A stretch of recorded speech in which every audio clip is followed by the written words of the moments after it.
गांव का नाम था सरगुजा टोला। छोटा सा, धूल भरा, मगर अपने आप में एक पूरी दुनिया समेटे हुए। कच्ची गलियों, मिट्टी के घरों और टूटी फूटी छतों के बीच जिंदगी जैसे किसी तरह सांस ले रही थी। इसी गांव के आखिरी छोर पर एक झोपड़ी थी, जहां रहती थी कमला, एक गरीब मगर असाधारण लड़की। कमला की उम्र कोई 12-13 साल रही होगी। सांवला रंग, बड़ी बड़ी आंखें और आंखों में हमेशा कुछ जानने की बेचैनी। उसके पिता रामदीन गांव में मजदूरी करते थे और माँ सुमित्रा दूसरों के घरों में बर्तन मांजकर घर चलाती थीं।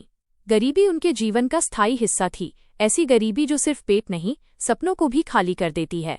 लेकिन कमला के सपने खाली नहीं थे। सरगुजा टोला में एक सरकारी प्राथमिक स्कूल था। टूटी बेंचें, आधे दिन ना आने वाले मास्टर जी और किताबों से ज्यादा राजनीति की बातें। फिर भी कमला के लिए वो स्कूल किसी मंदिर से कम नहीं था।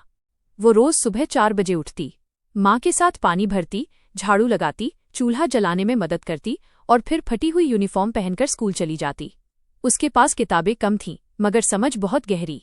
जब मास्टर जी सवाल पूछते तो कमला सबसे पहले हाथ उठाती। गणित हो या हिंदी, विज्ञान हो या सामान्य ज्ञान, कमला के जवाब हमेशा सटीक होते। लेकिन गांव वालों को ये सब मजाक लगता। अरे, ये झोपड़ी वाली कलेक्टर बनेगी क्या? पढ़ लिख कर क्या कर लेगी? आखिर झाड़ू पोंछा ही तो करना है। लड़की जात है, ऊपर से गरीब, इसका भविष्य क्या होगा? ऐसी बातें कमला रोज सुनती। स्कूल के बच्चे उसके कपड़ों का मजाक उड़ाते, गांव की औरतें उसकी माँ को ताने देतीं। एक दिन स्कूल से लौटते समय कुछ लड़कों ने उसकी किताबें कीचड़ में फेंक दीं। ले, अब पढ़ के दिखा। वे हंसते रहे। कमला की आंखों में आंसू आ गए, मगर उसने किताबें उठाईं, साफ की और चुपचाप घर चली गई। उस रात वो देर तक दिए की रोशनी में पढ़ती रही। सुमित्रा सब समझती थी। एक रात उन्होंने कमला के सिर पर हाथ फेरते हुए कहा, बेटी, लोग जो कहते हैं कहने दे, तू पढ़। भगवान ने तुझे दिमाग दिया है, इसे जाया मत जाने देना। कमला ने माँ की गोद में सिर रखकर कहा, अम्मा, मैं बड़ी अफसर बनूंगी। ऐसा अफसर कि कोई गरीब का मजाक न उड़ाए। सुमित्रा की आंखें भर आईं। 5वीं के बाद गांव में स्कूल नहीं था। आगे पढ़ने के लिए कस्बे जाना पड़ता। किराया, किताबें, यूनिफॉर्म, सब खर्च। रामदीन ने बहुत सोचकर कहा, बेटी, अब पढ़ाई छोड़ दे, हमारे बस का नहीं। उस रात कमला ने पहली बार पिता के सामने रोते हुए कहा, बाबा, एक मौका दे दो, मैं मेहनत करूंगी, एक दिन सब बदल दूंगी। रामदीन चुप रहे।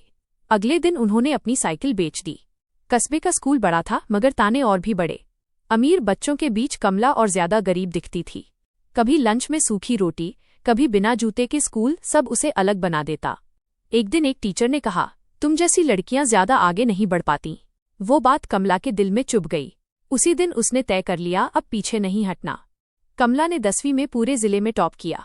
12वीं में राज्य स्तर पर नाम आया। अखबारों में उसकी तस्वीर छपी। गरीब मजदूर की बेटी ने रचा इतिहास। लेकिन गांव वालों ने तब भी कहा, अभी कौन सा कलेक्टर बन गई। कॉलेज शहर में था। कमला ने स्कॉलरशिप से पढ़ाई की। दिन में क्लास, रात में ट्यूशन पढ़ाना। कई बार भूखी भी सोई, मगर किताबें नहीं छोड़ी। कॉलेज के आखिरी साल में जब किसी ने पूछा, लक्ष्य क्या है, कमला ने बिना रुके कहा, IAS, कलेक्टर बनना है। लोग हंसे, मगर इस बार उसे फर्क नहीं पड़ा। पहली बार UPSC की परीक्षा दी, फेल। दूसरी बार थोड़े अंकों से रह गई। गांव से फोन आया, अब छोड़ दे बेटी, बहुत कर लिया। कमला ने जवाब दिया, अब तो और करना है। तीसरी बार उसने जान लगा दी। दिन रात पढ़ाई, पुराने नोट्स, किताबें, मॉक टेस्ट। परिणाम आया, Kamala IAS, all India rank 87। उस दिन उसने माँ के पैर छुए। रामदीन की आंखों से आंसू बह निकले। कुछ साल बाद सरगुजा जिले में नई कलेक्टर आई, कलेक्टर कमला देवी।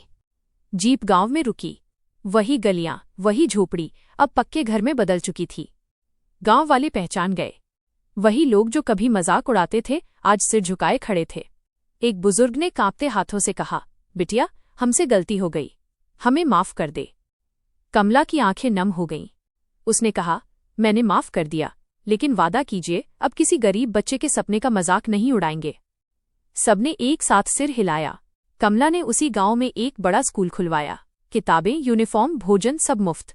आज सरगुजा टोला में जब कोई बच्चा पढ़ने बैठता है तो लोग कहते हैं, पढ़ ले बेटा, क्या पता अगली कमला तू ही हो।